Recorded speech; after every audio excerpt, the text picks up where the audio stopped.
Shout out to Lisa Cabrera for sending me this story right here. And yes, we are about to be talking about Ayesha Curry again, who has pretty much now literally slipped into the tragic mulatto category. I think I said that in the last commentary that I did about her, and she continues to prove me right. So Ayesha Curry went on to The View recently. I believe it was on the 21st, if I'm not mistaken.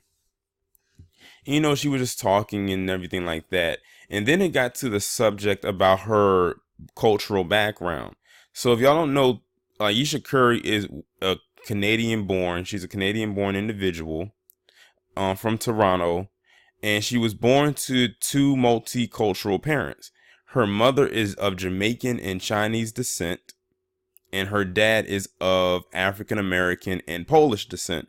So she's a mixture of I guess you can say three different backgrounds but four different cultures.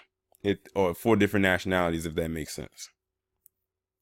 But when she was 14 years old, she and her family ended up moving to the States. She ended up moving to North Carolina. Now, Ayesha says that when she was in Canada, she identified herself as being black, and that's how people up there saw her as, because that's what she chose to identify with. But she said when she went to North Carolina, she said it was like a whole new ball game. She felt like she had to choose who she was and everything like that. My thing is this, Ayesha, if you were identifying as a black woman or a black girl at the time, all the way up to you were 14 years old, why did it matter what other people considered you as? You've identified as black all the way up until now, and apparently your parents did as well, because they probably asked you what you chose to identify as, and you said black, and they was like, okay, then that's what you will be. Especially since apparently your black genes were more dominant because both of your parents had black in them. So it looks like she was trying to seek validation from other people. Because she also went on to say, and this is the part that really made me make this video, was that she felt that the black community, or at least that black community down in that area, did not embrace her for who she is. I said, here we go with this again. Have you ever noticed that it is always on us to embrace everybody? Now, this doesn't have to just be solely focused on Ayesha Curry and her insecurities and all her hangups. But it's just everyone. Think about what I just said about with Van Jones in the commentary I just recently did about him, where he said it is up to black people to end democracy. Why the hell is it up to us to end anything? We were pretty much thrusted into this situation. Why is it up to us to fix this situation when we did not even create this situation? And Ayesha Curry is basically no different. Why do we have to automatically embrace you?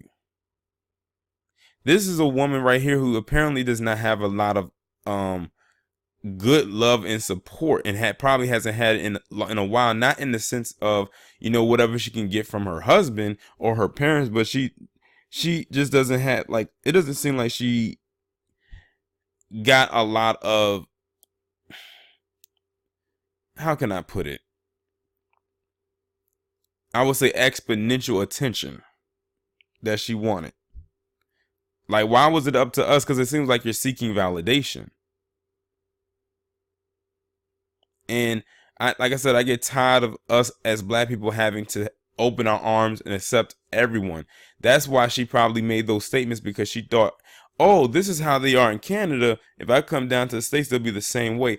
And it makes me wonder too, about Ayesha, because something just tells me that she like her and her family just moved from Canada, because a lot of people in Canada who have black in them, believe it or not, many of them have a mixed heritage going on there. So a lot of them up there can identify better with each other. So it was probably a whole culture shock when she went from Canada and came to the States and saw other people there that did not look like her. If she, like I said, if before she left Canada identified as a black female, then just tell people that's what you are. Because maybe they just were not sure who you were because they grew up with other people that did not look like you. I mean, it's not that hard. If you just told them, you said that you are black, they'll take, okay, you were a black girl. But to do all this extra stuff saying, oh, they didn't embrace me, I felt like I had to choose. Then if you felt like you had to choose, then maybe you weren't so sure about who you were even before you left Canada.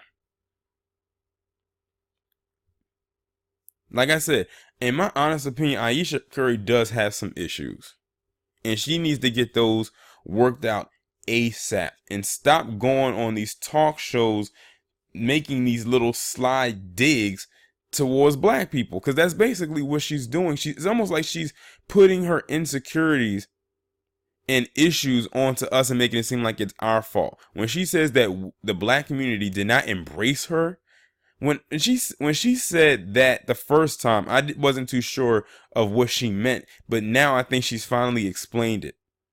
It's because she said she felt like she had to choose whether to identify, I guess, as black or as mixed race.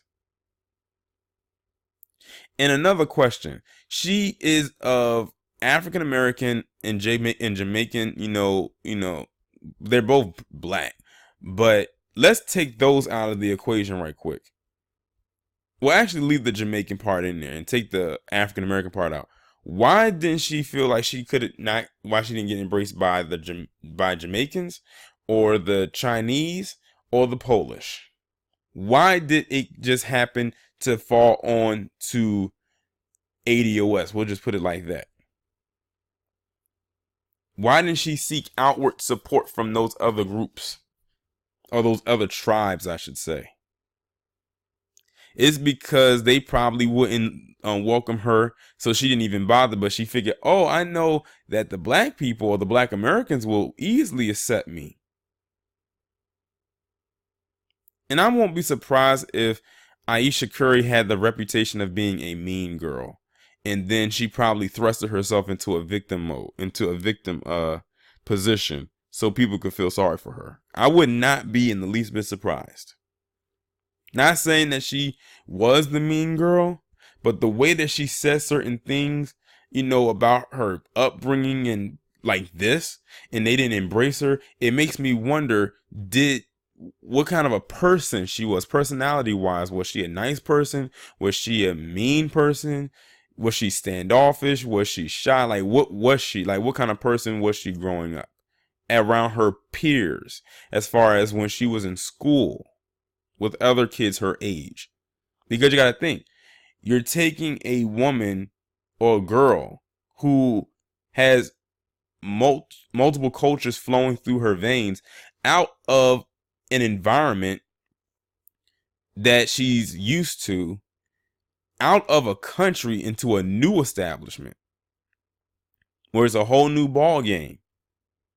And whatever she probably was doing in Canada, she probably tried to do here, and it didn't fly. And she probably did it at the behest, well, not the behest, but at the against maybe other black people living here. And then that's when they probably came standoffish to her, and now she wants them to embrace her. But those are questions I would ask, like, what kind of a person were you around your peers? Were you the mean girl? Were you a nice girl? Were you the smart girl, the outgoing girl? What kind of person were you? And then that's when I think you can start to really unpackage and unravel why she says the stuff that she says, because you don't just sit there and say, oh, the black community didn't embrace me, like, for no reason. But then again, she could come back and lie and say why she said that, because so-and-so said so-and-so. Excuse me. But yeah, I really, like I said, I side eye a lot of the times when she says stuff like that. But yeah, Ayesha Curry, like I said, she just needs to not be doing any interviews, because if she's gonna go on this tour of called the black community didn't embrace me world tour, then Ayesha Curry, like, a lot of people are really gonna start looking at you kind of funny. Because now, like I said, it's just like, it's almost becoming obvious now. You wanted validation from the people that you said that you identify with, but you said it felt like you were forced to choose. Stand firmly on the square and say that if you identify as being a black woman, be that, despite what anybody says. But like I said, she's seeking validation, which lets me know that she has low self-esteem. If she has to seek outside validation from people like that really don't matter, then she's the ones with the issues. She just, with the stuff that she's been saying, strikes me as someone who has insecurities about herself. Anybody who has low self-esteem is always going to seek validation from others that they don't need it from. But y'all let me know what y'all think about this down in the comments. Like, share, subscribe. I will talk to you in the next one.